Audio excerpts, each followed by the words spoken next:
Suite à la sortie officielle de The Batman sur HBO Max, un deuxième, troisième et quatrième visionnage, je me suis dit que c'était vraiment le moment idéal de parler de la suite.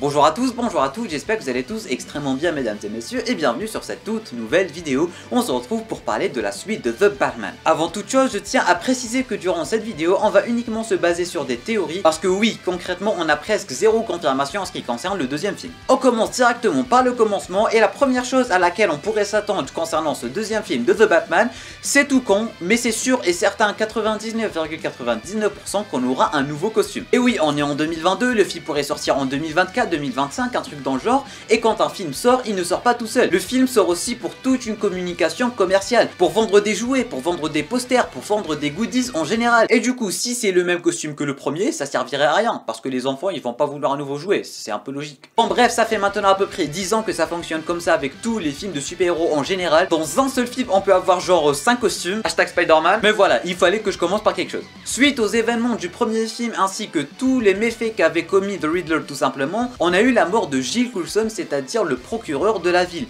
Et qui dit mort d'un procureur, il faudra tout simplement remplacer le procureur. Et quel est le procureur le plus connu de l'histoire de Batman ?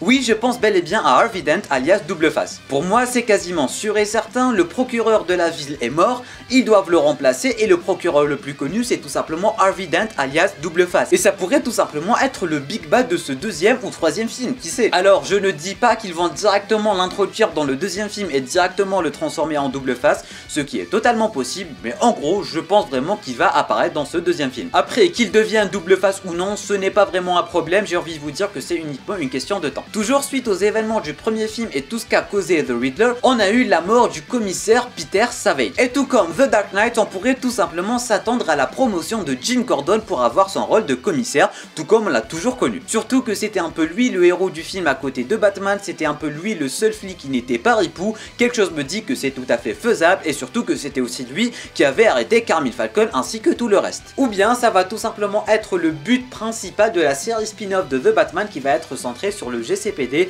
c'est-à-dire la promotion de James Gordon depuis lieutenant vers commissaire. En ce qui concerne Batman ainsi que Bruce Wayne en général, on a remarqué que le film c'était vraiment la transition entre Batman symbole de vengeance jusqu'à Batman symbole de justice ainsi que d'espoir. On avait un Bruce Wayne ma foi plutôt démoli qu'on voyait quasiment jamais durant tout le film, il était tout le temps dépressif, il était tout le temps mal et du coup à la fin du film on voyait que Batman c'était un peu devenu ce fameux symbole d'espoir, tout le monde l'adorait, tout le monde l'idolâtrait, qui était un peu le contraire du début du film où il était parti sauver quelqu'un et que ce quelqu'un lui avait dit de pas s'approcher de lui tellement il avait peur de lui. Ils ont vraiment super bien géré la chose, à quel point c'était une belle transition. Au début tout le monde avait peur de lui, c'était le symbole de la peur, c'était la pénombre, c'était l'ombre et compagnie. À la fin du film c'était lui le grand sauveur, c'était lui le grand espoir et tout le monde l'adorait. Et du coup même à son fameux discours qu'il avait sorti au début du film ainsi qu'à la fin du film, on voyait très bien une très grande différence dans la philosophie du personnage. Et du coup tous les événements du film n'ont pas uniquement affecté Batman mais bel et bien Bruce Wayne aussi. Du coup dans le deuxième film on pourrait s'attendre à ce que Bruce Wayne soit bien plus présent que dans le premier. Voilà, on avait remarqué que dans le premier on avait tout ce côté philanthrope millionnaire Bruce Wayne qui n'était pas du tout présent. Du coup je pense vraiment que dans le deuxième film ça va vite être réglé, surtout dû aux événements du premier film où on avait laissé une Gotham tellement mal foutue. Du coup c'est sûr et certain que tout ce côté philanthrope millionnaire Bruce Wayne va être présent dans ce deuxième film, d'un côté pour aider la ville, d'un côté pour aider le nouveau maire de la ville qui lui avait dit qu'il en faisait pas assez pour la ville. Et du coup en voyant l'évolution de Batman de la vengeance à la justice à l'espoir, c'est tout à fait possible que ça ait infecté Bruce Wayne aussi et du coup que ça soit Bruce Wayne ou Batman, chacun va aider la ville de son côté. Et encore une fois comme je disais, surtout grâce au nouveau maire qui avait déjà lâché 2-3 petits mots à Bruce en lui disant qu'il faisait rien du tout pour la ville. Au début ils s'en foutaient de tout ce qui pouvait lui arriver, de tout ce qui pouvait arriver à la ville, c'était Batman, Batman, Batman, mais là j'ai l'impression que ça a vraiment changé. Toujours en parlant de Bruce, Batman et compagnie, à l'évolution du personnage de Bruce Wayne, on pourrait aussi s'attendre à une meilleure relation entre Bruce et Alfred, surtout à la fin du film où on les a vus se réconcilier, où on a vu Alfred lui parler de ses parents. Au début on voyait aussi un Bruce qui n'en avait rien à faire de Alfred, il était là en mode ouais t'es pas mon père, laisse-moi tranquille, et à la fin du film il était là en mode j'ai peur de perdre quelqu'un d'autre, etc. etc. Du coup s'il fallait résumer vraiment toutes les dernières théories qu'on vient d'aborder, c'est tout simplement l'aspect évolution du personnage de Bruce Wayne, surtout dans sa philosophie et son caractère en général. En fait c'était un peu l'origine story du personnage sans vraiment faire une origin story. Et ça, c'est bien foutu. On pourrait aussi s'attendre au retour de Selina Kyle. Je sais pas pourquoi à la fin du film, il en fait partir. Ça sert quasiment à rien du tout. Surtout si c'est pour la faire revenir dans un deuxième ou troisième film. Mais j'espère uniquement une seule chose pour son retour, c'est une nouvelle coupe de cheveux, s'il vous plaît. Elle est magnifique, elle est splendide, c'est quasiment la meilleure Catwoman jamais adaptée. Mais il faut lui changer sa coupe de cheveux. J'en pouvais plus de sa coupe de cheveux. J'ai l'impression qu'elle collait vraiment pas avec son personnage en fait. Et oui, qui dit retour de Selina, dit le Bat ainsi que la Cat, dit un nouveau costume pour Selina pour la communication, et dit une nouvelle alchimie entre Batman et Selina. En vrai, ce que j'aimerais aussi voir, c'est une petite alchimie entre Bruce Wayne et Selina. Là, c'est pas vraiment l'aspect théorie parce qu'il n'y a rien sur quoi on va se baser, mais j'aimerais vraiment voir comment ça pourrait aboutir dans un futur proche. Quand on parle de Batman, on ne peut pas ne pas parler de Robin. Et oui, je ne sais pas vous, mais personnellement, j'ai pas pu m'empêcher de remarquer qu'ils avaient vraiment focalisé la caméra sur le fils du maire. À chaque fois que Batman le voyait, à chaque fois que Bruce Wayne le voyait, il était quasiment pétrifié et on le voyait pendant des secondes et des secondes et des secondes, juste en nous montrant ce petit gamin. Quelque chose me dit que dans un futur proche, je sais pas moi, deuxième ou troisième film, il pourrait tout simplement l'adopter. Bon, je pense pas qu'il va devenir Robin dès le début, j'ai l'impression qu'il est encore gamin, qu'il est encore jeune et que même Batman il est pas assez expérimenté pour former un Robin, mais qui sait, l'adopter dans le deuxième film pour qu'il devienne Robin dans le troisième film, ça pourrait être sympa. Surtout que j'ai l'impression en plus du fait qu'ils arrêtent pas de focaliser la caméra sur ce petit gamin, on voyait dès le début du film qu'il savait en quelque sorte se battre, il avait mine de rien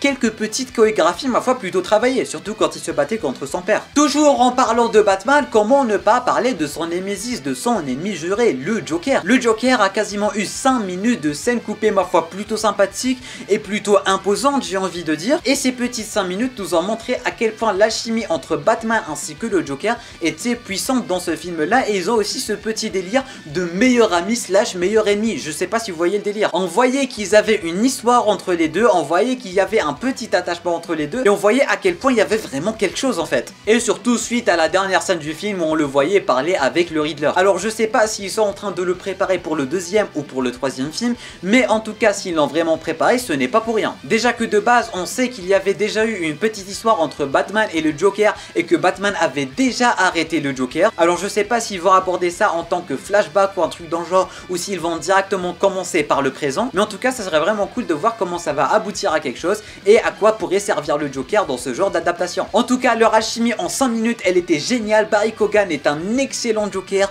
le design du Joker est plus imposant que jamais, on a un petit mélange entre le Joker de Gotham ainsi que le Joker de la série des Batman Arkham, franchement c'est une petite pépite. Après encore une fois je sais pas vraiment s'ils vont proposer ça pour le deuxième film ou pour le troisième, parce que j'ai l'impression que s'ils proposent vraiment ça pour le deuxième, ce serait un peu répétitif. Dans Batman Begins ils ont teasé le Joker, dans Dark Knight c'était le méchant principal, dans The Batman ils ont teasé le Joker, dans The Batman 2 méchant principal, mais après si ce n'est pas vraiment lui le méchant principal et qu'il fait partie de l'histoire pour je sais pas moi le préparer pour le troisième film ou qu'il est en train de poser des bases pour un troisième film, ça pourrait vraiment être super sympathique. Et en ce qui concerne le Pingouin, ça va dépendre de si oui ou non sa série spin-off va voir le jour. Si elle voit le jour, mon petit doigt me dit que ça va vraiment être son ascension jusqu'à être le roi de la pègre de Gotham et reprendre les rênes là où les avait laissés Carmine Falcon, pour qu'après dans The Batman 2 ça sera vraiment lui le roi de la pègre de Gotham, du moins le nouveau roi. Et si sa série spin-off ne voit pas le jour, soit dans The Batman 2 ils vont tout simplement skip tout le côté ascension du Pingouin et ils vont directement nous le montrer en tant que roi de la pègre de Gotham,